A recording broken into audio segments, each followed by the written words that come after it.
උදතුම් වරම් රැගෙන වඩින්න අප වෙත වඩින්න අප වෙත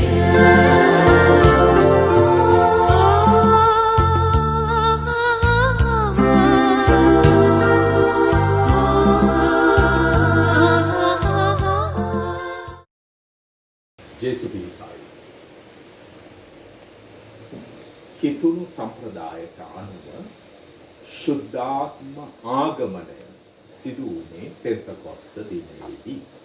එතකොට මේ පැරණි ගිවිසුමේ පෙන්තකොස්ත දිනය වශයෙන් අදහස් කරන්නේ කුමක්ද? එහි අර්ථය කුමක්ද? දැන් පෙන්තකොස්තේ කියන වචනය ග්‍රීක වචනයක්.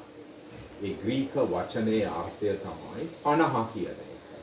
එහෙම නැත්නම් 50 වන දිනය කියන එක. ඒතර මොකද්ද මේ 50 වන දිනය? පැරණි ජුදා මංගල්‍යයන් අතර, ජුදා වංශයේ තිබුණු මංගල්‍යයන් අතර අපි දන්නවා ප්‍රධානතම කේන්ද්‍රීය මංගල්‍යය තමයි පාස්කු මංගල්‍යය. පාස්ක් නැත්නම් පෙසක් කියලා අපි කියනවා හීබ්‍රු භාෂාවේ.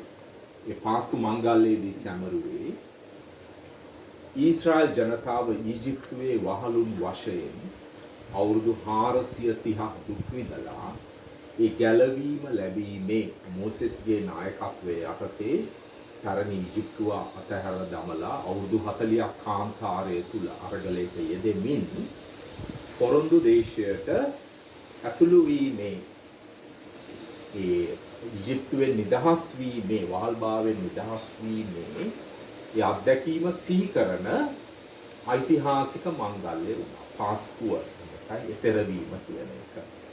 ඒතර අදටත් ජුදා වංශයේ තාම කේන්ද්‍රීය අත්දැකීමක් සහ ඓතිහාසික සිද්ධියක් තමයි මේ පාස්කු සිද්ධිය. ඒ සමරන්න තමයි පාස්කු මංගල්‍යය සමරන්නේ. ඒතර මේ පාස්කු මංගල්‍යයෙන් දින 50කට පස්සේ තමයි ඕන් පෙන්තකොස්ත මංගල්‍යය සැමරුවේ. අතර පැරණි ගිවිසුමේ එය නාඹුල් ඵල අස්වැන්න නෙලීම් නාඹුල් අස්වැන්න නෙලීමේ මංගල්‍යයක් වශයෙන් උත් හැඳින්වුවා.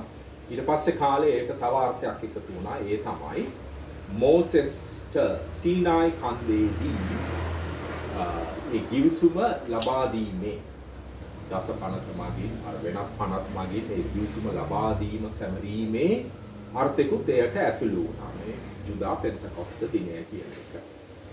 එතකොට ඒ පැරණි ජුදා පෙන්තකොස්ත දිනයේදී තමයි ක්‍රිස්තුන් වහන්සේගේ ශ්‍රාවකයන් ඒ සේනාකුළු මන්දිරයේ රැස්ව ඉදිරිය වෙලා අපි දන්නවා පේදුරුතුමාගේ නායකත්වයෙන් ඒ වහන්සේගේ ශ්‍රාවකයෝ ඒ වගේ මෙතන මරියතුමියක් ඉදියා ඒ මොහොතේ තමයි ශුද්ධාත්මයන් වහන්සේ ගිනිදිව් ආකාරයෙන් වැඩම කරා කියලා බයිබලයේ සඳහන් වෙන්නේ සිද්ධිය. දැන් මේකෙන් අදහස් වෙන්නේ නැහැ මේක දැන් අපි හරියට පොඩ්ඩක් විග්‍රහ කරගත යුතුයි.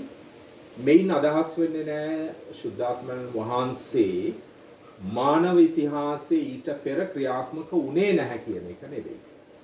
දැන් ඇත්තට පැරණි ගිවිසුමට අපි ගියොත් දැන් මේක ටිකක් ඓතිහාසිකව සියුම්ව තේරුම් ගන්න ඕන. පැරණි ගිවිසුම කතා කරනවා දෙවියන් වහන්සේගේ ආත්මය කියන එක. දෙවියන් වහන්සේගේ ස්ප්‍රීතුව. ඒ හේබ්‍රු භාෂාවෙන් අපි කියන්නේ රුවහ් එලොහිම් කියලා කියනවා. එහෙම නැත්නම් රුවහ් යාවේ කියලා කියනවා. දෙවියන් වහන්සේගේ ආත්මය එහෙම නැත්නම් දෙවි සමිදානන් වහන්සේගේ ආත්මය කියලා කියනවා. එයින් අදහස් කරේ දෙවියන් වහන්සේගෙන් නික්මෙන බලයක් කියන එක. බලයක්.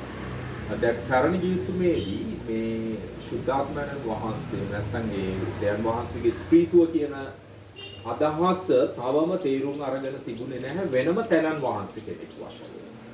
උන්වහන්සේගෙන් නික්මෙන විශාල බලයක් කියන එක. දැන් මිනිස්සු වශයෙන් අපිට යම් යම් දේවල් කිරීමේ හැකියාව තියෙනවානේ. උදාහරණයක් වශයෙන් අපිට පුළුවන් නේද මේ අපි කාට හරි පිඹලා යම් කිසි දෙයක් අපි කුණු රොඩු ටිකක් තියනවා නම් මේසෙක අපිට පිඹින්න පුළුවන්. පිඹලා අපේ හුස්මෙන් අපිට ඒ කුණු රොඩු ටික එහාට මෙහාට කරන්න පුළුවන්. ඒ වගේම අපේ යාළුවෙකුගේ සහෝදර සහෝදරිය ඇහි රොඩක් ගියොත් අපි දන්නවා අපි මොනවාද කරන්නේ පිඹිනවා. එයාට එතකොට ඒ පින්බම ඒ සුළඟ මගින් ඒ රොඩ්ඩ ඉවත් වෙනවා. එතකොට අපිටත් එවැනි බලයක් යම් ආකාරයක තියෙනවා. අන්න එහෙම දෙයක් දෙයයන් වහන්සේගේ ආත්මය කියලා අදහස් කරේ. නමුත් ක්‍රිස්තුන් වහන්සේගේ පැමිණීමත් සමග ක්‍රිස්තුන් වහන්සේ අනාවරණය කරනවා ශුද්ධාත්මයන්න් වහන්සේ වෙනම තනන් වහන්සේ කෙනෙක් වශයෙන්.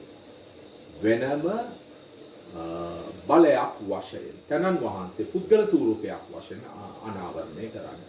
පැරණි ගිවිසුමේ අනාවරණය වුණේ බලයක් වශයෙන්.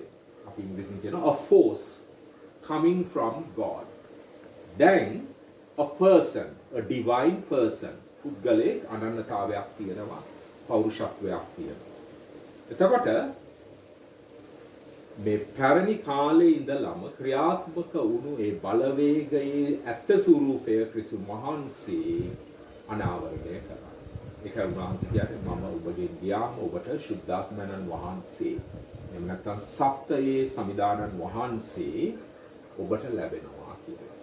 ඒතොරේ පැරණි ගිවිසුමේ එන අදහසයි නව ගිවිසුමේ එන අදහසයි පරස්පර විරෝධී භාවයක් නැහැ. අපි මේ යථාර්ථය අවබෝධ කරගන්න විදිහ වෙනසක් වෙන්නේ. එහෙම නැතුව පැරණි ගිවිසුමේ දෙයයන් වහන්සේ එක විදිහකට හැසිරුණා.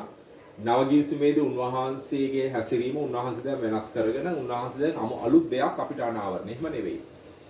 එකම අනාවරණය මනුෂ්‍ය බුද්ධිය විසින් ග්‍රහණය කරගන්න ආකාරය සහ මනුෂ්‍ය බුද්ධිය විසින් විග්‍රහ කරගන්න ආකාරය වෙනස්. ඒතර ක්‍රිස්තුන් වහන්සේගේ පැමිණීමත් සමග දෙවියන් වහන්සේ කියන්නේ කවුද කියන එක උන්වහන්සේ ගැඹුරින්ම අනාවරණය කළා.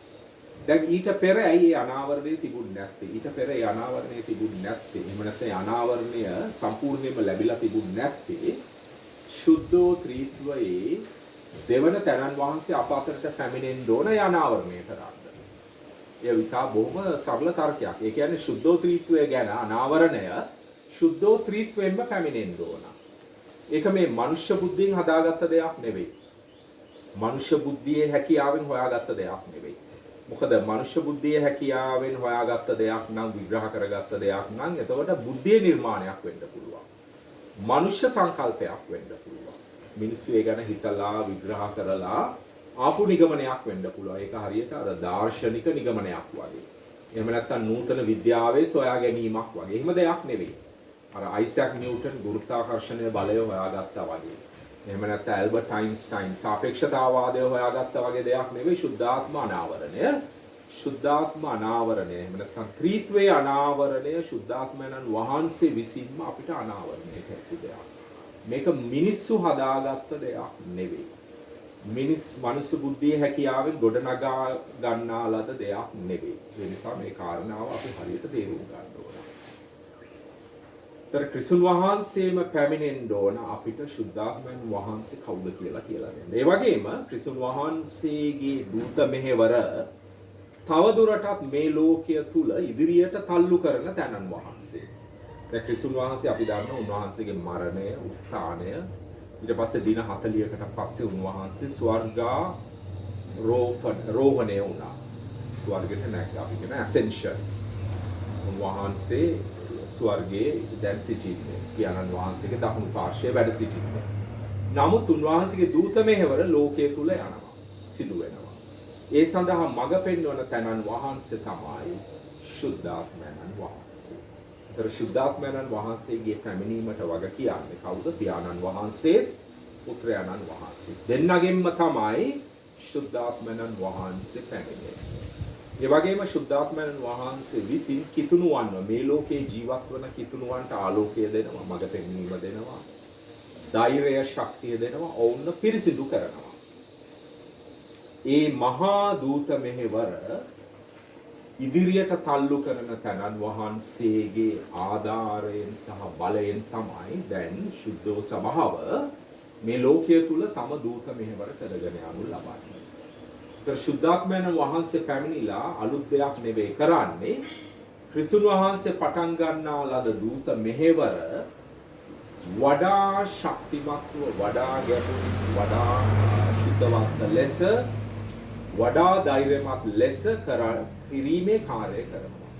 ඒ නිසා තමයි ක්‍රිස්තුන් වහන්සේ කියන්නේ තන් කීපයකම සුවිශේෂවල ඔබට පීඩාවක් આવොත් බය වෙන්න එපා. කතා කරන්න ඕන කොහොමද කියලා හිතන්න එපා. කිය යුතු දේ හිතන්න එපා. ශුද්ධාත්මයන් වහන්සේ ඔබට ඒ වෙලාවේදී අවශ්‍ය ප්‍රඥාව දෙනවා. අවශ්‍ය වචන දෙනවා. අවශ්‍ය තීරණ ගන්න මඟ පෙන්වීම දෙනවා. ඒ ආලෝකය දෙනවා. එතකොට අපව බලවත් කරන තැනන් වහන්සේ, අපව පිරිසිදු කරන තැනන් වහන්සේ, අපව අලුත් කරන අලුත් ගැහැණියක් සහ මිනිසෙක් කරන තැනන් වහන්සේ දැන් අප සමගයි. මේ මොහොතේ ඒ තැනන් වහන්සේ ඔබත් මා තුළ ජීවමානව කටයුතු කරනවා. ජේසුස් ක්‍රිස්තුයි